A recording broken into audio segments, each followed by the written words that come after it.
দেশে জনগণ যেভাবে বাড়তেছে, আর আমারও তো গভর্নমেন্ট এই দায়িত্ব দিছে, তাহলে এটা নিয়ে অবশ্যই জরিপ করে দেখেছি যে যেভাবে জনগণ বাড়ছে, তাতে 2030 সালের মধ্যে এই দেশে 30 কোটি লোক হয়ে যাবে। তাহলে তো বাড়ি ঘর বানাই না জায়গায় থাকবে না। যদি বাড়ি ঘর বানানোর জায়গা না থাকে, তাহলে এই দেশের মানুষ বাঁচবে কি করে? তাহলে তো এটা দ্রুত একটা পরিকল্পনা নিতে হচ্ছে যে দেশের এই জন্মের হার যেহেতু কমায় আনা যায়, এটা নিয়ে একটা মিটিং করতে হচ্ছে আমার নিম্ন স্তরের যারা আছে। দেখা যাক, বিপ্লব সাহেবকে ডাকার পরে দেখি এটা নিয়ে একটা মিটিং করার পরে এটা নিয়ে ডিসিশনে যাচ্ছি। আসসালামু আলাইকুম, বিপ্লব সাহেব কোথায় আছেন? আচ্ছা, আপনি আমার অফিসে একটু আসেন, আপনার সাথে একটা মিটিং আছে, জরুরি মিটিং। আসেন আপনি।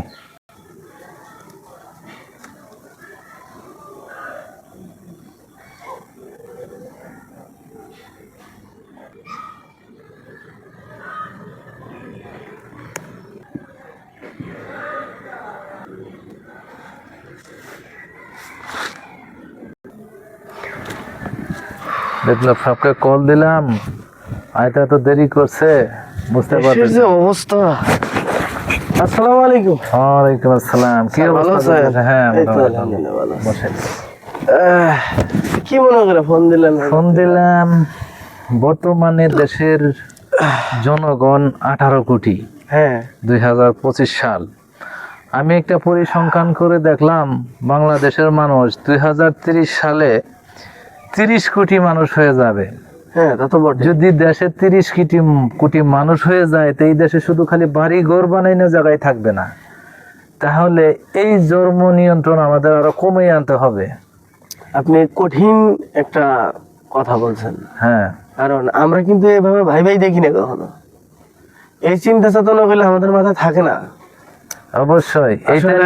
এরপরে শুনলাম, আমি আপনার কথা অনেকের মুখে শুনছি যে আপনি বাহির থেকে পরিবার পরিকল্পনার যে ট্রেনিং দিক নির্দেশনা গুলো, ট্রেনিং এবং ডক্টরেট করে আসছেন পরিবার পরিকল্পনার উপরে।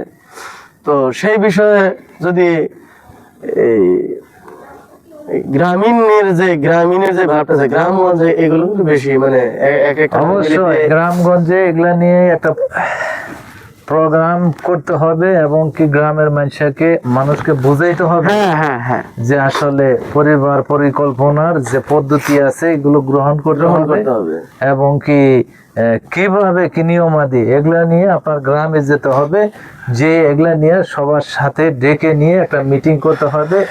এলাকা ভিত্তিক আপনি লোক সেট করেন, যেখানে থেকে যে অফিসাররা যাবে এবং এই পরিকল্পনার সম্বন্ধে তাদের আইডিয়া দিবে যে এই পদ্ধতি গ্রহণ করলে আপনারা এরকম হবেন, এটা গ্রহণ করলে এরকম হবে।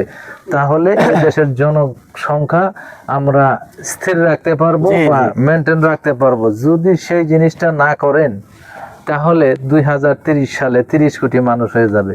সেই দিকে চিন্তা করে একটা কথা কি, আমার ছোট একটা হাসপাতাল, এখানে আপনি যদি একটু সহযোগিতা করেন। অবশ্যই করব।